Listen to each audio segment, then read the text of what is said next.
Welcome to another episode of Tested VR. I'm Adam Savage in my cave with a tool tip that I am pretty excited about. This is my vacuum former. I built this about 20 plus years ago when Fawn Davis and I were first putting together our little model shops, and I was copying the design of a vacuum former owned by Fawn's and my mentor, Mitch Romanowski. Now, vacuum forming is a totally intrinsic and important process in model making.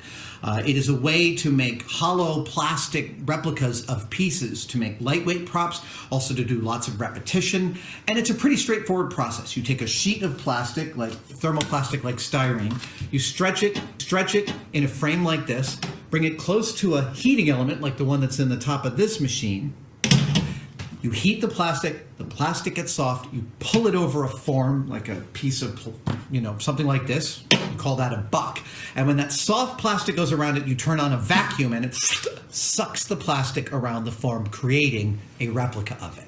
It's just a little bit thicker. Again, a totally important and vital process in model making, but vacuum formers are expensive. When you can find them. Ones that are this size, 12 by 16, very hard to come by, and they run into the hundreds and sometimes thousands of dollars. The reason I built this one was because I couldn't afford or find the one that I wanted. But I'm here with good news today, which is I have discovered an affordable vacuum form machine. And I'm not to say I discovered this. I did some reading about vacuum forming online and I found a bunch of great reviews of this piece. I bought it and I love it. And it is this. Ladies and gentlemen, welcome to your $120 vacuum forming machine. I am blown away by this. This is built for dentists, for doing molds of palates and teeth and things. It is more than ideal for a model maker. I hope that they move hundreds of these things, because if I was a young model maker starting out, this would be one of the first bits of kit I purchased for my shop. It is a terrific tool. It's super versatile, and I'm about to run it for you so you can see just how easy it is. All right, here we go.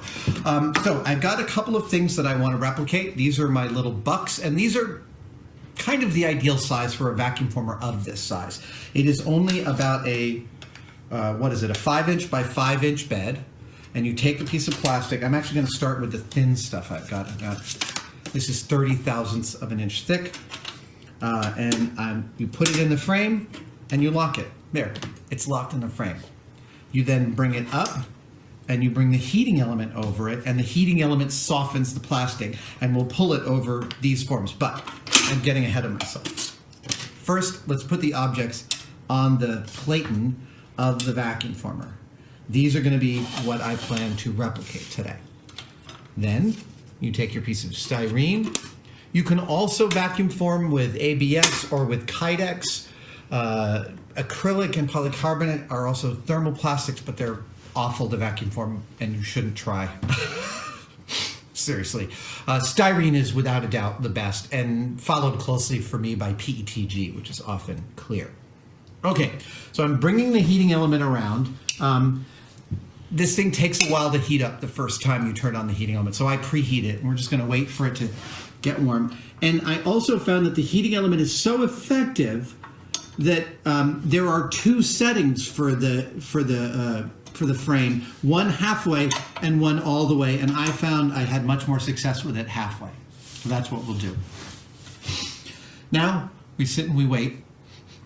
You can smell the smell of hot styrene, which to me just smells like being at work. And slowly you'll watch as the piece of plastic in the frame gets warm and starts to droop. It's going to take a minute. So now we wait. At the beginning of the vacuum form process, the sheet of plastic closest to the heating element will buckle up, and that's because as you warm the molecules of thermoplastic, the warm molecules are bigger, because hot things, the atoms are moving more, and thus those bigger molecules end up tending to make the plastic bow this way until the heat moves all the way through, and then it settles out, and now it's starting to droop. You can actually see that the plastic is, right? You can see that it's soft. Oop, yeah, I'm not going to pull the form just yet, but I wanted you to kind of see that the plastic has gotten real flexible.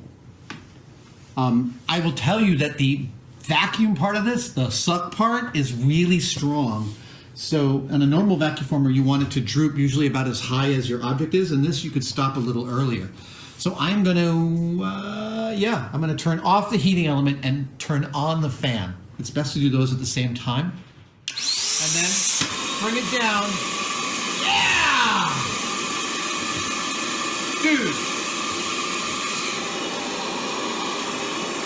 Look at that. Right?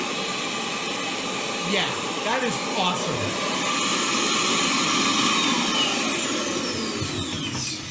Unplugging it. So then we lift the frame, pull out our piece of plastic, and there is what we just formed.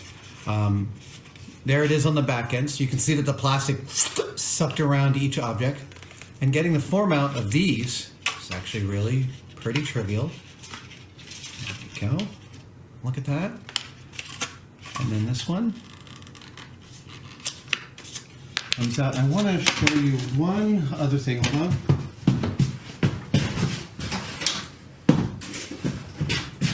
Oh, wrong one. So, here is why I love vacuum forming. Let's say you're working on a piece and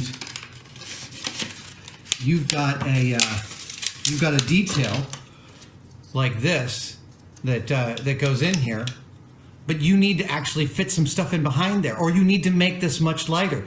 Well, if you vacuum form this piece, then you can stick the vacuum form in there. It looks precisely the same, but I've dropped its weight by 90% and given myself all this room for electronics or whatever else I need. This is one of my favorite things about vacuum formers. They open up the amount of space you could have inside a prop for electronics and the operation of that prop. For $100, this is a real breakthrough to me in home shop process. Seriously, I strongly recommend you get one of these and start vacuum forming your little heart out. The bucks can be made out of anything. Wood, particle board is a fantastic thing for a buck, and if you find your plastic isn't conforming really well around the buck, you can dust it with some cornstarch. That often helps. The world of vacuum forming is way deeper. I have just given you all the top line points about it, but it all begins with a vacuum former, and now you know where to get one. Thank you guys for joining me for this tool tip. As always, I will see you next time. Happy vacuum forming.